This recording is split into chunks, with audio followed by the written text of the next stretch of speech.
অনেকের অনেক ধরনের কথা হয়তো প্রতিদিন প্রতিনিয়তভাবেই থাকে।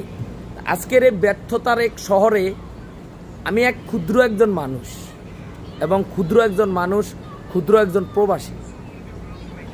আজকে বাংলাদেশে কিছু কিছু বুড়া দামারা আছে যারা বাংলাদেশের কর্মকর্তা, সরকারি অধিদপ্তরে চাকরি করিয়া বড় বড় লিস্কার দেয়। আসলে ভাই, তুই তো জানোস না, বাংলাদেশ না, যারা প্রবাসে থাকে তাকে এক একটা কলজা তোর মতন হাজারো মানুষের রাখার ক্ষমতা রাখে। এক একটা পোলা সৌদি আরবে যেদিন প্লেনে আসে সেদিন প্রথম বিমানটা করলে একটা গরমের হাওয়া লাগে। এই হাওয়াতে বাংলাদেশের হাজার কষ্টের মানুষের দিকে তাকায় তাকাই সুখ খুঁজে নিতে চায়। আমরা এই কথাগুলো যতভাবেই বলি আমাদেরকে কখনো মূল্যায়ন করা হয় না। কারণ কি, আমরা প্রবাসী। অনেকে আমাদেরকে নিয়ে চায়ের দোকানে গালাগালি করে, সমালোচনা করে, আরও বিভিন্ন জায়গায় আমাদেরকে প্রতারিত করে। আমরা প্রতারিত হচ্ছি নিয়তভাবে। আমরা প্রতিনিয়তভাবেই যে প্রতারণা হচ্ছি, এটা শুধু বাংলাদেশের মানুষের দ্বারাই হচ্ছি, অন্য কান্ট্রির মানুষের দ্বারা হচ্ছি না।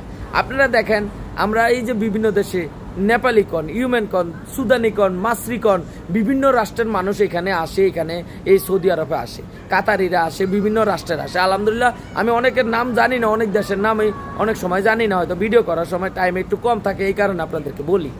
এই যে এই বিষয়গুলা অনেকের অনেক সময় কিন্তু মনের ভিতরে একটা খাপ থাকা যায় যে আমাদের উদ্দেশ্যে কেউ কোনোদিন বলে নাই। আমরা এই যে প্রবাসে থাইকা এই যেটুকুই স্বাবলম্বীভাবে আমরা টাকা পাঠাই, এই টাকার উদ্দেশ্য করে অনেকের অনেক রকমের ব্যর্থতা, ব্যথা এবং অনুভূতিটা থাকে। তো অনুভূতিটা অনেকে প্রকাশ করে, অনেকে প্রকাশ করতে পারে না। আজকে আমরা শুধু একটা চাই দেশের শান্তি হোক, দেশের মানুষগুলা ভালো থাকুক, দেশের মানুষের সবসময় যেন ভালো থাকতে পারে।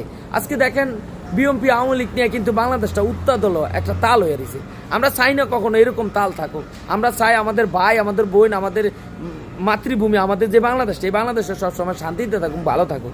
আমরা দেখি একটা ছাত্রের হাতে অস্ত্র থাকে, একটা ছোট বাচ্চা পোলাপানের হাতে ছুরি থাকে। কি লিগে রে ভাই? আমাদের দেশটা তো এরকমভাবে আমরা চাই না। আমরা এক একটা রেমিটেন্স যুদ্ধ আমরা প্রতিদিন প্রতিনিয়তভাবেই নানাভাবেই আমরা সমালোচনার ভিতরে পড়তেছি। তা আমি চাই আপনারা এই সমালোচনার ভিতরে নয়, আমাদেরকে বের করে আমাদের শান্তির একটা দেশ আমাদেরকে উপহার দেন। আপনাদের কাছে এতটুকু আবেদন আমাদের, আপনারা যদি আমাদেরকে একটি সুন্দর একটি দেশ দেন, আমরা রেমিটেন্স আপনাদেরকে দেওয়ার চেষ্টা করব। আমার কথাগুলো অনেকের খারাপ লাগতেও পারে, কারণ কি, আপনার টাকায় আমি কথা বলি না, আমার টাকা নিয়ে আমি কথা বলি। আপনার গাও জ্বলতে পারে কারণ আপনি চুরি করেন, আর আমরা হজাকে কাজ করি। আপনার জ্বলা অধিকার আছে, আপনি জ্বলতে পারেন। তা আমার কথাটা যদি আপনাদের ভালো লাগে তাহলে আপনারা হলেন আলহামদুলিল্লাহ, যদি না ভালো লাগে ফি সাবিলিল্লাহ। তো সবাই ভালো থাকবেন, সুস্থ থাকবেন। কথাগুলো একটু গায়ে লাগিয়ে গেছে অনেকের, যদিও লাগিয়া থাকে, এলাকা সুট ডাইট লাগবো। তো ভালো থাকবেন, আল্লাহ হাফেজ, আসসালামু আলাইকুম ওয়া রাহমাতুল্লাহি ওয়া বারাকাতুহু।